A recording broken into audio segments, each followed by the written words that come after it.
Tu as atterri au Canada. Félicitations. Tu as peut-être ton permis, un numéro d'assurance sociale et tu es venu avec un rêve. Mais très rapidement, la réalité te rattrape. Tu envoies une cinquantaine de CV. Rien. Tu postules en ligne pendant des jours, des semaines ou peut-être des mois. C'est silence radio. Tu es qualifié. Tu le sais très bien. Tu sais que tu es qualifié. Mais pour une raison ou une autre, personne ne te rappelle. Tu wanda, ça te parle. Alors, le marché canadien n'est pas ce qui semble être de l'extérieur. Et si personne ne t'explique, tu peux passer peut-être des mois à faire tout travers. Alors, dans cette vidéo, je te donne le vrai guide. En fait, le guide qui m'a moi aidé, hein, et un guide que j'aurais aimé avoir à mon arrivée au Canada. Alors, moi, je te donne ce guide parce que c'est toi. Tu vois un peu. Donc, si tu es nouveau sur la chaîne, bienvenue. Mon nom, c'est Danilo.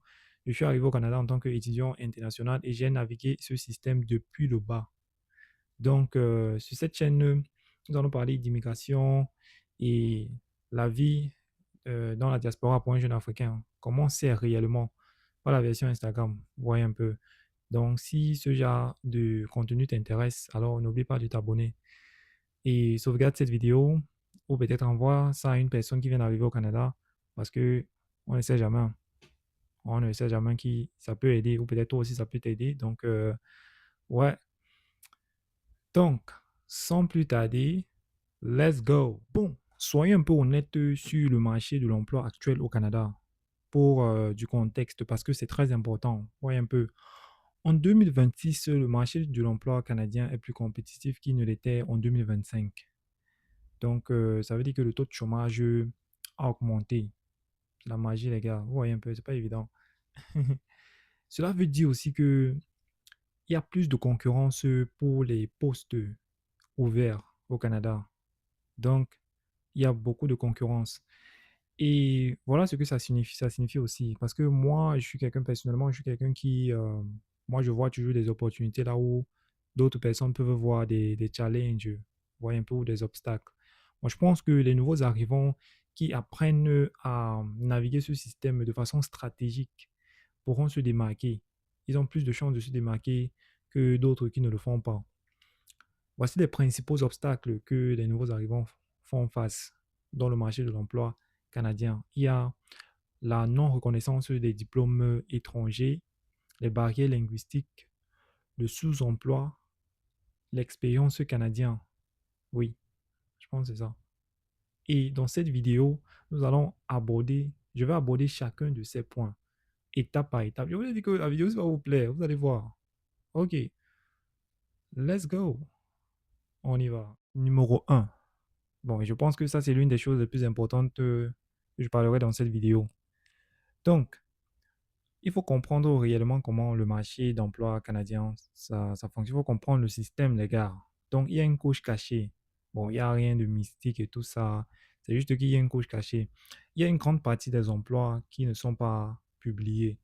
Donc, il y a beaucoup d'emplois dans le marché d'emploi canadien qui, avant même d'arriver sur les plateformes de recherche d'emploi, là, LinkedIn, Indeed et tout ça, se remplissent.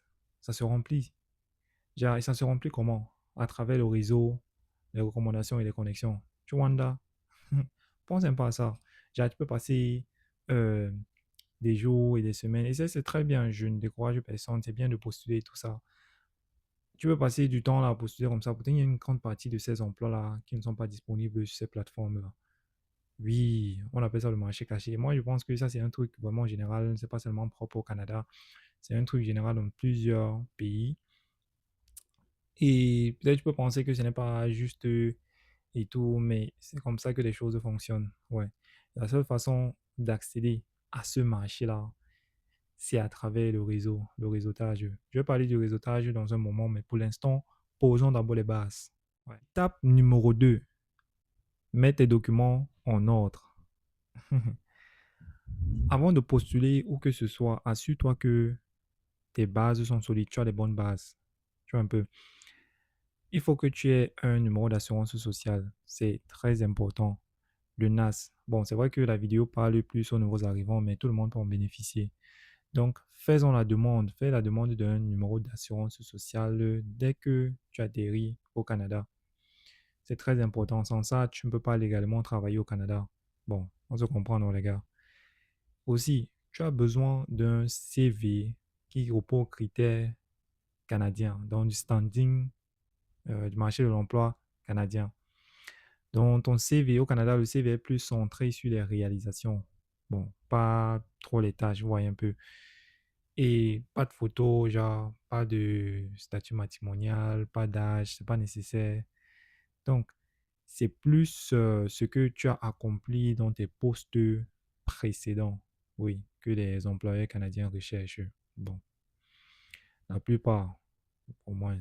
Donc, si c'est possible, même tu ajoutes des pourcentages, l'impact, les résultats, ce que tu as réalisé en fait dans tes emplois précédents, donc ce que tu as accompli, tu as aidé ton entreprise, genre, comment, ouais, tu as progressé comment. Donc, c'est ça, c'est très important.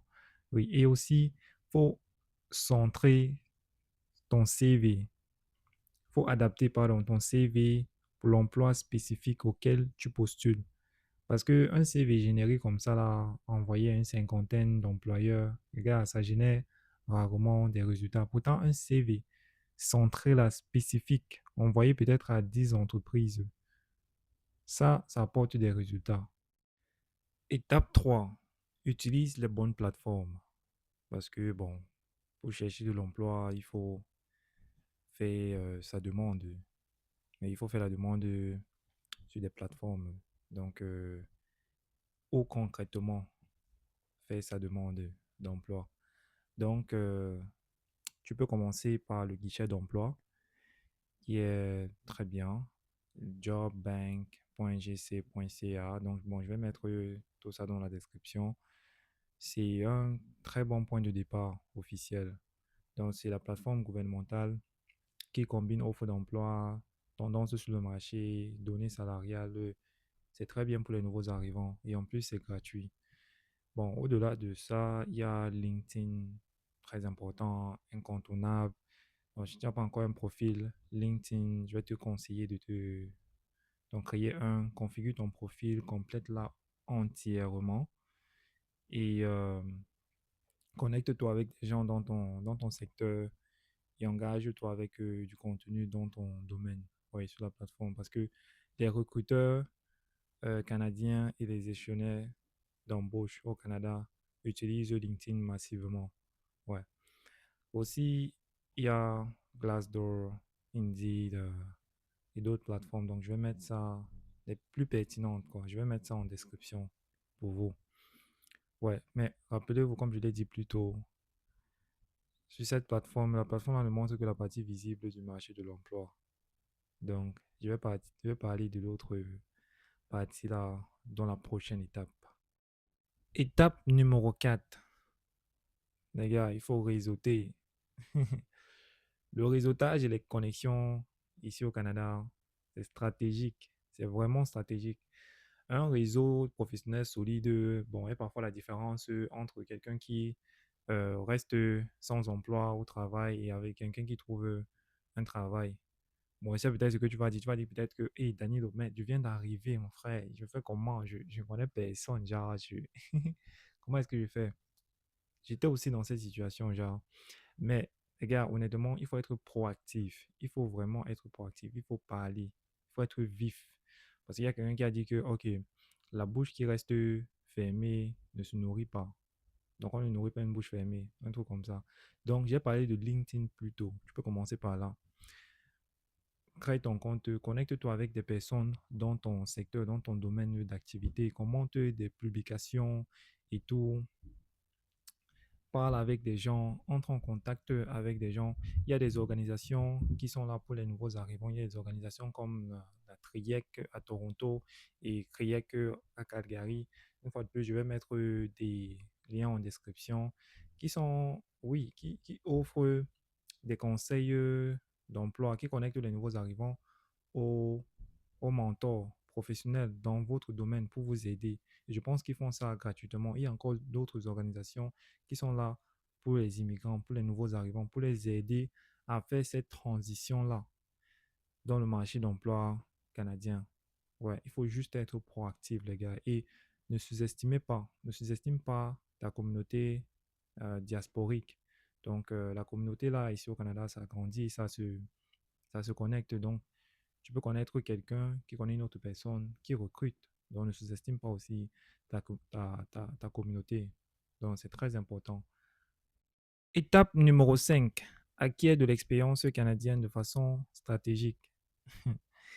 Bon, il y a ce paradoxe qui frustre un peu, surtout pour les nouveaux arrivants. Genre, pour la plupart des jobs, tu as besoin d'expérience canadienne et tu as besoin d'un travail pour acquérir cette expérience canadienne. Fait que c'est pas, moi je vous avoue honnêtement, c'est pas facile de briser ce cycle-là. Mais selon mon expérience, j'en ai trouvé deux, le bénévolat. Si ta situation le permet, parce qu'avec l'économie, si là je comprends les gars, ce n'est pas, c'est pas évident, genre. Et deux, à travers les stages rémunérés. Oui, donc dépendamment aussi de ta situation. Ouais. Parce que si je prends exemple sur ma part d'expérience, bon, c'est vrai que je suis venu en tant qu'étudiant, j'ai fait un premier programme et j'ai encore fait un autre programme. Mon deuxième programme était plus centré aussi sur la pratique, pas seulement sur la théorie. Donc, à la fin, j'avais deux diplômes canadiens et j'étais aussi bilingue. Donc, pour moi, c'était un avantage dans le marché. Mais j'ai toujours navigué ce système, ouais, qui n'était pas facile.